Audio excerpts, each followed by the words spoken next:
Is the wali of the women can be a person who is non-practicing, or his wilayah will be waived out?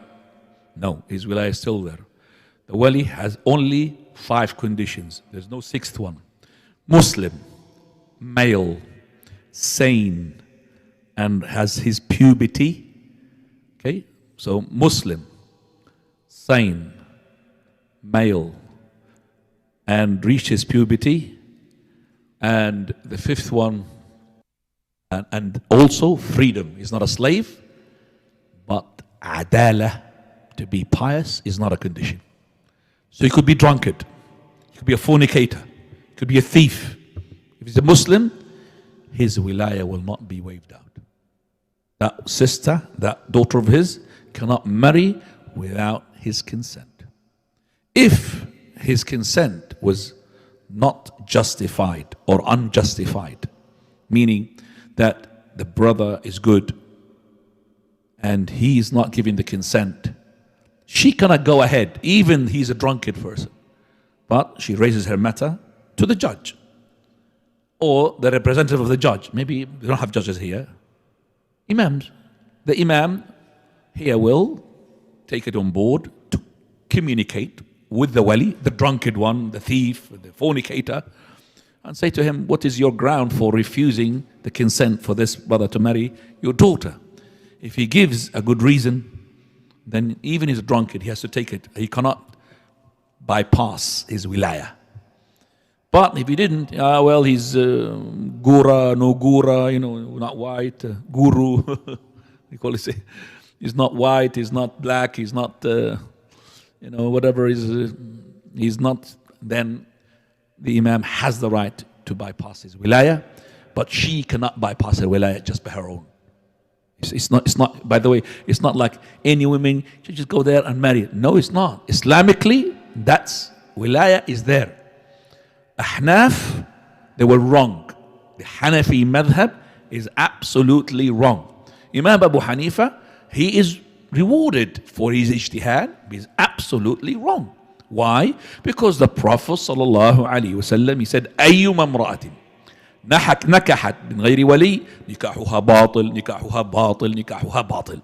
Any woman who marries without a wali, 3 times the Prophet said, her marriage is void. Her marriage is void. Her marriage is void. لا نكاح إلا بولي. There is no marriage except with what? With wali. لا نكاح. Right. The issue is that Allah Azza wa Jal, when He had said that you should not, فَلَا تَعْضُلُوهُنْ, do not be an obstacle to the woman if she wants to marry somebody who is fit. And by the way, there's an ayah Allah Azza wa Jal talks about that if a man divorces a woman, then he wants to go back to her, she wants to go back to him, Allah said, فَلَا تَعْضُلُوهُنْ أن ينكحن أزواجهن, that is to go and remarry the divorcee. Don't be. And this was revealed because of a companion called Mi'qal ibn Yasar radiyallahu an. This companion, may Allah be pleased with him, he gave a man the hand of his sister because he was the wali. Remember, the wali is the closest male relative to the woman. If it's the father alive, it will be the father. If the father is not alive, the grandfather. If the father and the grandfather is not alive, then it goes to the brother and the son if she had been married before.